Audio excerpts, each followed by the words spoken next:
Hello everyone, कैसे हो सब लोग। अभी तक अपन की फिजिकल क्लासेस होती आ रही थी। अब अपन ऑनलाइन क्लासेस स्टार्ट करेंगे। मैं जब लास्ट आया था तब अपना चैप्टर नंबर 3 चल रहा था। चैप्टर नंबर 3 मतलब कि एसपी बैच में और मैथ बैच दोनों में चैप्टर नंबर 3 चल रहा था। दोनों को मैं बीच में रुक के आया था।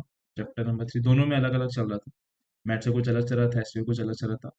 इसलिए मैं स्टार्टिंग से पूरा चैप्टर वापस से स्टार्ट करूँगा। वापस से पूरा थेरी वाला पार्ट करेंगे अपन। थेरी प्रैक्टिकल, इस चैप्टर में प्रैक्टिकल भी है तो सबसे ज़्यादा इंपॉर्टेंट पार्ट है, उनको प्रैक्टिकल सीखना है। प्रैक्टिकल आना चाहिए। तो स्टार्ट करने से पहले एक बार मैं बोलूंगा कि अपन एक सॉफ्टवेयर है, टेली नाम का सॉफ्टवेयर। उसको तुम लोग डाउनलोड कर लेना। तो मैं तुमको बता देता हूँ डाउनलोड करना कैसे है। ठीक है।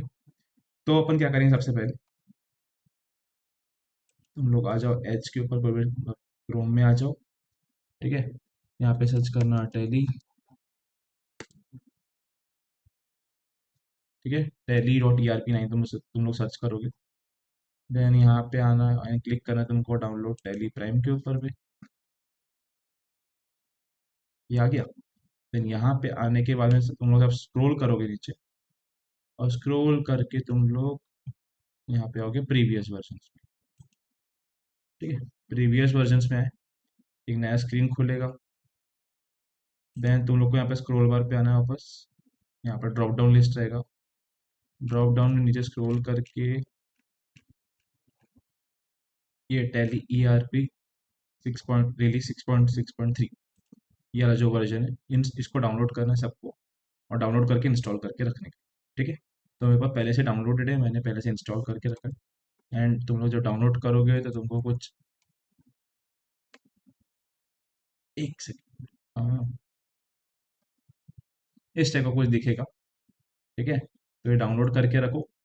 एंड डाउनलोड करने के बाद इसका अपन प्रैक्टिकल भी करेंगे चैप्टर जैसे जैसे आगे बढ़ते जाएंगे। ठीक है। तो अपन चैप्टर पे आ जाते हैं। अपना चैप्टर कौन सा था? Chapter number 3, computerise accounting with GST। अब देखो क्या हो रहा है, कंप्यूटराइज अकाउंटिंग विद GST, तीन वर्ड है आपके, कंप्यूटराइज अकाउंटिंग और GST। ठीक है।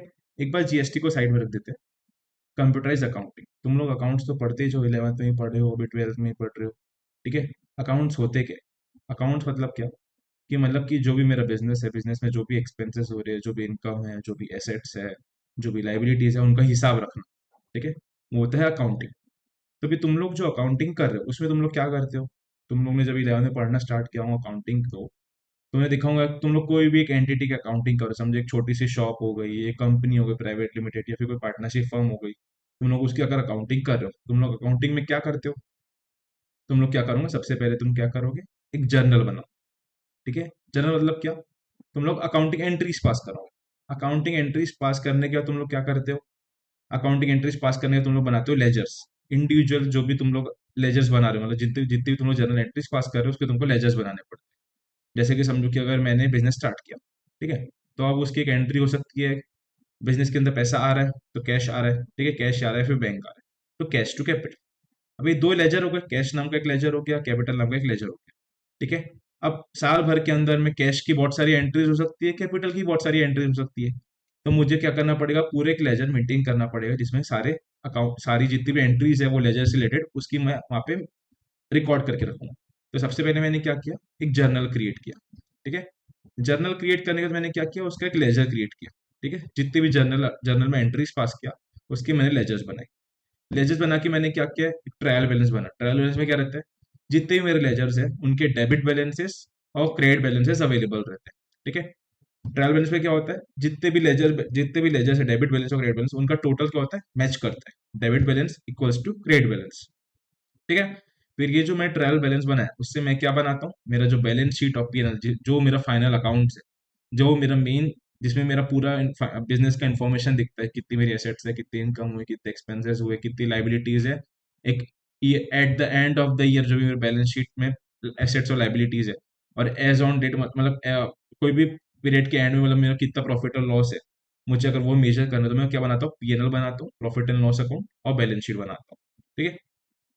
तो ये जो भी पूरा प्रोसीजर था अकाउंट्स बनाने का, सबसे पहले जर्नल, जर्नल का लेजर, लेजर के ट्रायल बैलेंस, ट्रायल बैलेंस बनाने के बाद अपना P&L बनाएंगे, P&L बनाने के बाद बैलेंस शीट बनाएंगे। ठीक है। तो तुम लोग ने पूरा सीखा हुआ है, तुम लोग ये सब पूरी अकाउंटिंग करते हो। अब जस्ट सोचो कि भी जितने भी बिजनेस है, चाहे छोटा बिजनेस हो या फिर कोई भी एक बड़ा सा बिजनेस हो, एक छोटी सी शॉप हो या फिर बड़ी सी बड़ी कंपनी हो, समझो रिलायंस हो गई, टाटा हो गई, इनकी कोई भी कंपनी हो, इन सबको अपने ईयर के एंड में प्रॉफिट कितना हुआ जानने की जरूरत है, उनकी कितनी एसेट्स है जानने की जरूरत है, उनकी कितनी लाइबिलिटीज है वो जानने की जरूरत है।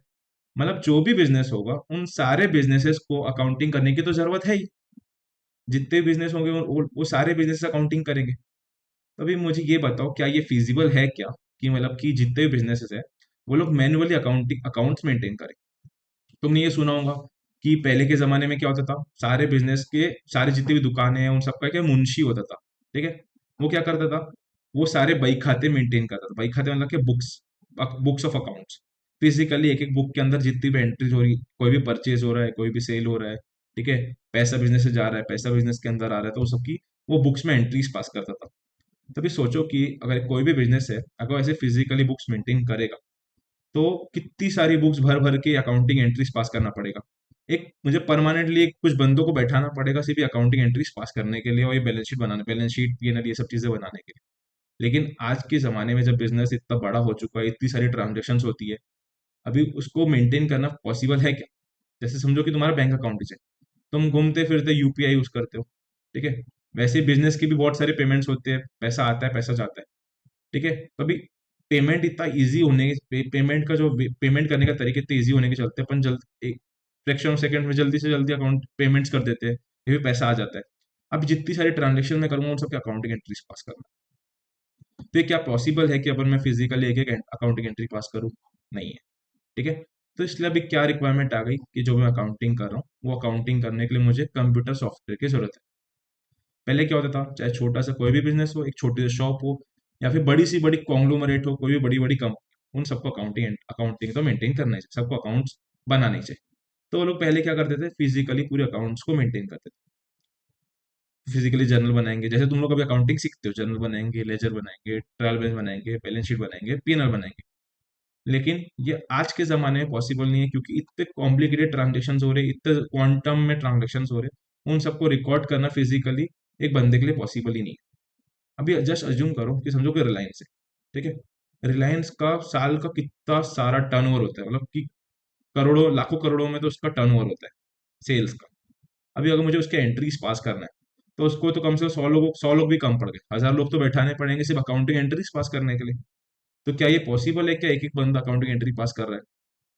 और जस्ट सोचो कि अगर कोई गलती हो जाए तो मैं गलती को ढूंढूंगा ऐसे, वो सॉफ्ट मतलब कि जो मैं फिजिकली बुक्स में अकाउंटिंग एंट्रीज पास कर रहा हूँ उसको मैं ढूंढूं कैसे? क्या वो पॉसिबल है क्या? नहीं है। लेकिन समझो कोई अकाउंटिंग सॉफ्टवेयर है, ठीक है, तो उसमें मैं क्या करूंगा, मैं डायरेक्टली सर्च कर सकता हूँ, जैसे तुम लोग मोबाइल में कोई भी चीज सर्च करते हो, तुमको ढूंढना है तो सर्च कर सकते हो। वैसे अकाउंटिंग सॉफ्टवेयर के अंदर भी कोई ना कोई फीचर होगा कि मैं सर्च कर सकूँ, जो भी मुझे चीजें चाहिए मैं ढूंढ लूँ और मेरा काम हो जाए, ठीक है। तो इसलिए आता है कंप्यूटराइज अकाउंटिंग की रिक्वायरमेंट, ठीक है।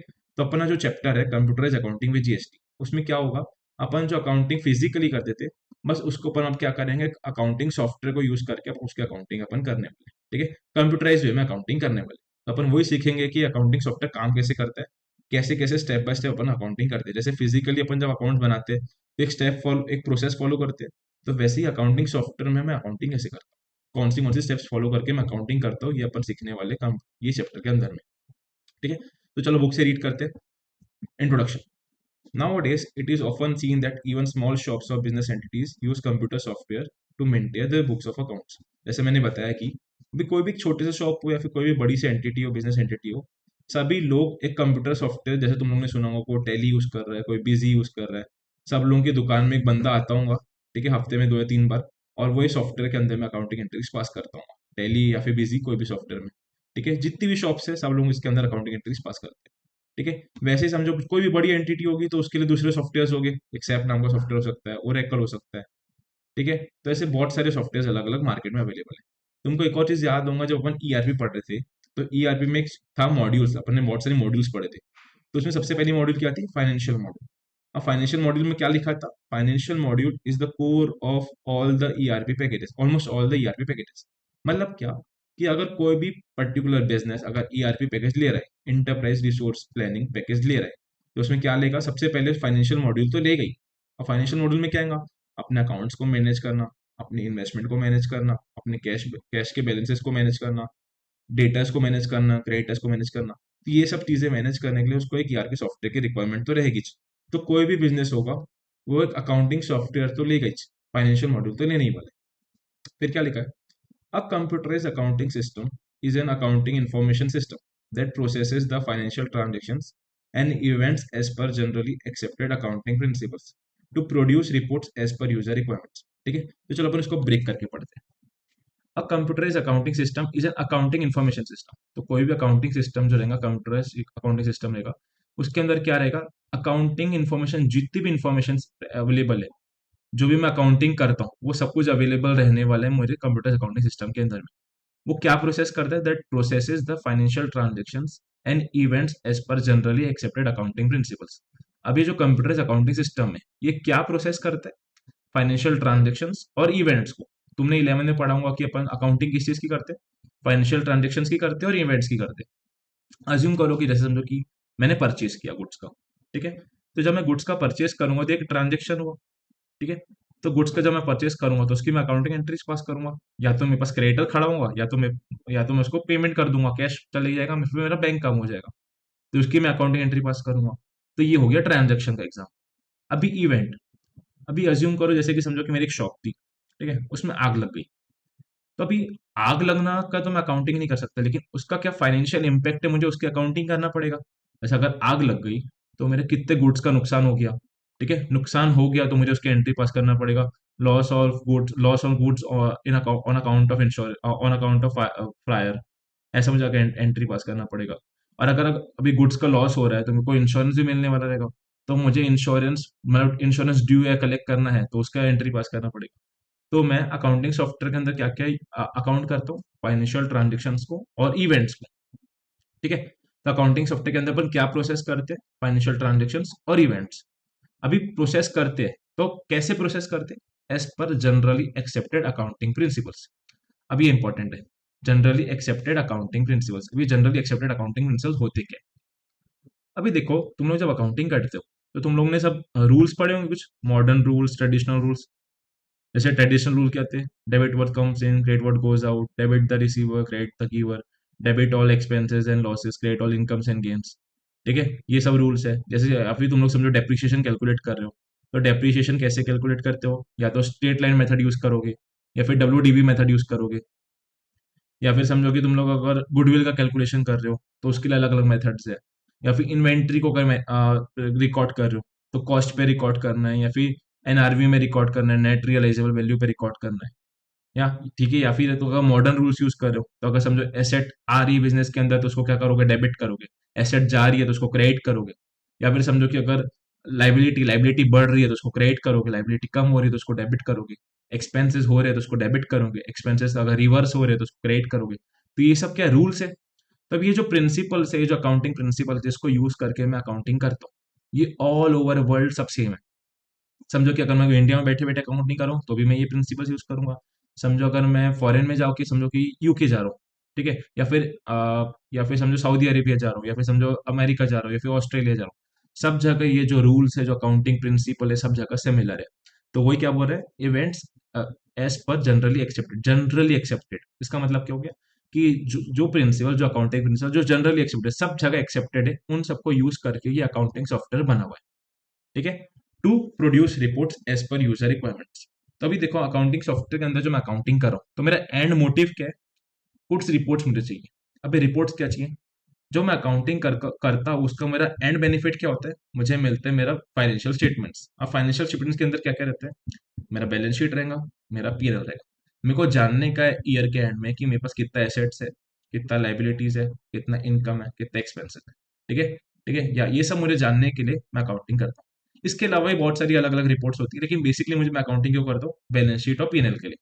तो वो क्या बोल रहा है कि जो मैं अकाउंटिंग करूंगा, जो मैं फाइनेंशियल ट्रांजेक्शन्स और इवेंट्स को रिकॉर्ड करूंगा जनरली एक्सेप्टेड अकाउंटिंग प्रिंसिपल्स को यूज करके, एट द एंड ये अकाउंटिंग सॉफ्टवेयर मुझे क्या देगा? मैं रिपोर्ट्स बना सकता हूँ, ठीक है, मेरे हिसाब से मुझे जैसे रिपोर्ट चाहिए मैं वैसे रिपोर्ट डिजाइन करके खुद उसको एक्सट्रैक्ट कर सकता हूँ, ठीक है। तो अभी अपन क्या करें? अकाउंटिंग सॉफ्टवेयर में क्या होता है अपन ये समझा, ठीक है। एक कंप्यूटर अकाउंटिंग सॉफ्टवेयर में अपन अकाउंटिंग कैसे करते हैं, फाइनेंशियल ट्रांजेक्शन और इवेंट्स को रिकॉर्ड करते हैं गैप को यूज करके। एट द एंड मुझे क्या मिल सकते हैं? उससे रिपोर्ट्स मिल सकते हैं, इसलिए, ठीक है। अब देखो आगे क्या लिखा है। Modern computerise accounting systems are based on the concept of database. अभी क्या बोल रहे हैं, modern computerise accounting systems are based on the concept of database. Database database मतलब क्या, कि कोई भी इंफॉर्मेशन को जब मैं कोई ऑर्गेनाइज स्ट्रक्चर में प्रेजेंट करता हूँ तो उसको मैं क्या बोलता हूँ, डेटाबेस बोलता हूँ। ठीक है। तभी जो मैं अकाउंटिंग इन्फॉर्मेशन स्टोर करूँ, जो अकाउंटिंग इन्फॉर्मेशन में प्रेजेंट करूँ, तो मैं स्ट्रक्चर्ड फॉर्मेट में प्रेजेंट करूँ। जैसे जो मैं जर्नल बनाता हूँ, तो जर्नल कैसे होते हैं, मेरा सीरियल नंबर का कॉलम रहेगा, ठीक है, देन मेरा पर्टिकुलर्स का कॉलम रहेगा, ठीक है, देन मेरा वहाँ पर अमाउंट के कॉलम रहेंगे, डेट का कॉलम रहेगा, ठीक है, लेजर नंबर का कॉलम रहेगा। तो यहाँ पे मैं क्या करता हूँ, एक स्ट्रक्चर्ड फॉर्मेट में मैं अकाउंटिंग कर रहा हूँ। वैसे सिमिलरली जो मेरा पीएनएल है, वो एक स्ट्रक्चर्ड फॉर्मेट में बना होता है, मतलब कि मेरा जो राइट साइड रहेगा उस साइड में मेरा इनकम रहेगा, जो लेफ्ट साइड रहेगा मेरा एक्सपेंसेस रहेगा। वैसे बैलेंस शीट में मेरा राइट साइड में क्या रहेगा, एसेट्स रहेगा, लेफ्ट साइड में मेरी लाइबिलिटीज रहेगी। तो एक स्ट्रक्चर्ड फॉर्मेट में मैं इन्फॉर्मेशन को स्टोर करता हूँ। तो वही बोल रहा है कि मेरा जो मॉडर्न कंप्यूटर अकाउंटिंग सिस्टम है, डेटाबेस के कंसेप्ट में बेस्ड है। अब ये डेटाबेस के अंदर क्या होगा, मैं जो इन्फॉर्मेशन स्टोर करूंगा एक ऑर्गेनाइज स्ट्रक्चर में स्टोर करने वाला, एक ऑर्गेनाइज वे में स्टोर करने वाला हूँ, एक पर्टिकुलर फॉर्मेट में स्टोर करने वाला हूँ। ठीक है। इसके आगे क्या लिखा है, अब a database is implemented using a database management system. अभी जो स्ट्रक्चर है, अभी जब मैं फिजिकली अकाउंटिंग करता हूँ तो मैं स्ट्रक्चर को बना लेता हूँ, लेकिन जब मैं कंप्यूटर के अंदर अकाउंटिंग करूंगा तो स्ट्रक्चर को मेंटेन करने के लिए मुझे एक सिस्टम की जरूरत पड़ेगी। तो ये डेटाबेस को मेंटेन करने के लिए जो सिस्टम मैं यूज करता हूँ उसको मैं क्या बोलता हूँ, डेटाबेस मैनेजमेंट सिस्टम। इसको अपन डिटेल में समझेंगे चैप्टर 5 में, पूरे चैप्टर ही इसके ऊपर पूरा बना हुआ है। ठीक है। तो डेटाबेस मैनेजमेंट सिस्टम, ठीक है, a database is implemented using a database management system which is defined by a set of computer program. जैसे मैंने बताया, इसको मैनेज करने के लिए अलग अलग सॉफ्टवेयर लगते हैं, that manage and organise data effectively. Data को एक ऑर्गेनाइज करते एक पर्टिकुलर वे में, इफेक्टिव वे में, and provide access to store data by the application program. अब ये डेटा को एक्सट्रैक्ट करने के लिए, इसको एक्सेस करने के लिए मुझे डिफरेंट प्रोग्राम्स की रिक्वायरमेंट होती है। जैसे टैली हो गया, टैली को यूज करके मैं अकाउंटिंग कर भी सकता हूँ और डेटा को एक्सट्रैक्ट भी कर सकता हूँ, उसको एक्सेस भी कर सकता हूँ। ठीक है। या फिर बिजी हो गया, ऐसे बहुत सारे अलग अलग सॉफ्टवेयर है जिससे मैं डेटा इनपुट भी कर सकता हूँ और उसको मैं एक्सेस भी कर सकता हूँ। ठीक है। फिर क्या लिखा है, the computerise accounting the transaction data is stored in well organise database. एक पर्टिकुलर ऑर्गेनाइज डेटाबेस में स्टोर्ड रहता है। The user operates on such database using the required and desired interface. जो अभी मेरा सॉफ्टवेयर रहेगा उसका जैसा मुझे इंटरफेस चाहिए, जिस पर्टिकुलर वे में मुझे अकाउंटिंग करने का, जिस पर्टिकुलर वे में मुझे वो उस सिस्टम का इंटरफेस होना चाहिए, वो मैं ले सकता हूँ। जैसे समझो कि जैसे अभी कोई भी सोशल मीडिया प्लेटफॉर्म यूज करो तो उसका जैसे मुझे इंटरफेस चाहिए वैसे मेरे पास अवेलेबल रहता है।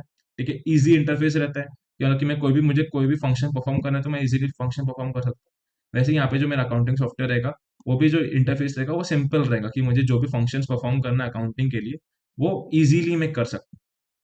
And also take the desired reports by suitable transformation of stored data into information. और ऐसा रहेगा अकाउंटिंग सॉफ्टवेयर कि जो मुझे रिपोर्ट्स चाहिए, जैसे मुझे उसके अंदर चेंजेस करना है मैं उसको चेंजेस कर सकूँ, और उसको चेंज करके मुझे जो डेटा प्रेजेंटेशन के फॉर्म में चाहिए, रिपोर्ट्स के फॉर्म में चाहिए, उसको मैं एक्सट्रैक्ट कर सकूँ। ठीक है। फिर क्या बोल रहे हैं, accounting software describes a type of application software that records and processes accounting transactions within functional modules such as accounts payables, accounts receivables, general ledger, payroll and trial balance. ठीक है। क्या बोला है, जो मेरा अकाउंटिंग सॉफ्टवेयर है वो क्या है, एक टाइप का एप्लीकेशन सॉफ्टवेयर है। अभी दो टाइप के सॉफ्टवेयर होते हैं, एक होता है मेरा सिस्टम सॉफ्टवेयर और एक होता है एप्लीकेशन सॉफ्टवेयर। तो सिस्टम सॉफ्टवेयर जैसे तुम लोग समझो कोई लैपटॉप चला रहे हो, फिर फोन चला रहे हो, तो फोन के अंदर एंड्रॉइड हो गया, जो पूरे सिस्टम को चलाने के लिए सॉफ्टवेयर लगता है उसको मैं बोलता हूँ सिस्टम सॉफ्टवेयर। एंड्रॉइड हो गया, या फिर अपना एप्पल का मैक हो गया। ठीक है। या फिर जैसे समझो कि अगर मैं लैपटॉप चलाता हूँ, लैपटॉप में क्या रहेगा, मेरा विंडोज रहेगा। ठीक है। विंडोज के अलग अलग वर्जन आते हैं, या फिर एप्पल का जो अपना खुद का रहता है, वैसे सिस्टम सॉफ्टवेयर हो गया। और सॉफ्टवेयर को चलाने के लिए जो एप्लीकेशन लगता है उसको मैं बोलता हूँ एप्लीकेशन सॉफ्टवेयर। ठीक है। तो अकाउंटिंग सॉफ्टवेयर एक क्या है, एक टाइप का एप्लीकेशन सॉफ्टवेयर, उससे मैं क्या कर सकता हूँ, बस अकाउंटिंग कर सकता हूँ। उसके अंदर क्या होगा, date records and processes accounting transactions. उसके अंदर मैं क्या करूंगा, मेरी जो भी अकाउंटिंग ट्रांजेक्शन को मैं रिकॉर्ड करूंगा और प्रोसेस करूंगा। रिकॉर्ड करने का जो भी मुझे डिजायर आउटपुट चाहिए वो मैं आउटपुट उससे निकालूंगा with in functional module such as accounts payable. अब इसके अंदर अलग अलग मॉड्यूल्स अवेलेबल है, अकाउंट्स पेबल हो गया, अकाउंट्स रिसीवेबल हो गया, जर्नल हो गया, जनरल लेजर हो गया, पेरोल हो गया, एंड ट्रायल्स। तो अलग अलग मॉड्यूल्स है जिसके अंदर मैं पूरी अपनी अकाउंटिंग को कर सकता हूँ। ठीक है। It functions as an accounting information system. तो अकाउंटिंग सॉफ्टवेयर क्या है, एक ऐसा सिस्टम है जिसके अंदर पूरी मेरी अकाउंटिंग इन्फॉर्मेशन स्टोर्ड रहती है। समझा, यहाँ तक कोई डाउट है? तो देखो, अभी अपन ने क्या देखा इसमें, कि जो भी अपन अकाउंटिंग, जितने छोटे छोटे से बिजनेस हो या फिर कोई भी बड़ा बिजनेस हो, सबको अकाउंटिंग करने की जरूरत है। तो वो अकाउंटिंग कैसे करें, पहले क्या होता था, सब लोग फिजिकली अकाउंटिंग करते थे, सबकी दुकानों में एक मुंशी रहता था, बैठ के क्या करता था, वो अकाउंटिंग करता था। लेकिन अब क्या हो गया, जैसे जैसे कंप्यूटर आते गया, एक डिमांड आई कि अपन अकाउंटिंग को भी कंप्यूटर के थ्रू कर सकते हैं, कंप्यूटराइज अकाउंटिंग सॉफ्टवेयर के थ्रू कर सकते हैं। ठीक है, तभी कंप्यूटराइज अकाउंटिंग सिस्टम के अंदर क्या होगा, जब मैं अकाउंटिंग करता हूँ, जैसे मैं फिजिकली अकाउंटिंग करता था वैसे ही मैं कंप्यूटर को यूज करके भी अकाउंटिंग करूंगा। जैसे रूल्स में फिजिकली यूज करता था, वही रूल्स को यूज करके मैं अभी सॉफ्टवेयर के अंदर भी अकाउंटिंग करूंगा। ठीक है, और ये जो अकाउंटिंग में करने वाला हूँ, जो ये सिस्टम रहने वाला है, किसके ऊपर बेस्ड है, डेटाबेस के कंसेप्ट के ऊपर बेस्ड है। ठीक है, तो डेटाबेस के कंसेप्ट को यूज करके ये सिस्टम बना हुआ है। ये सिस्टम के अंदर जो भी मैं अकाउंटिंग सॉफ्टवेयर रहेगा, जो भी अकाउंटिंग इन्फॉर्मेशन रहेगी, वो एक स्ट्रक्चर्ड वे में मुझे प्रेजेंट होगी, जैसे मैं फिजिकली मेंटेन करता था, वो सेम वे में मुझे वहां पर भी दिखने वाला है। यहाँ तक कोई डाउट है? ठीक, चलो, आज के लिए काफी है, इसके आगे अपन नेक्स्ट नेक्स्ट वीडियो में देखेंगे। ठीक है, कि एक अकाउंटिंग सॉफ्टवेयर डिटेल में काम कैसे करता है, कैसे कैसे क्या क्या चीजें करनी पड़ती है, वो अपन नेक्स्ट वीडियो में देखेंगे। ठीक है, चलो, बाय बाय।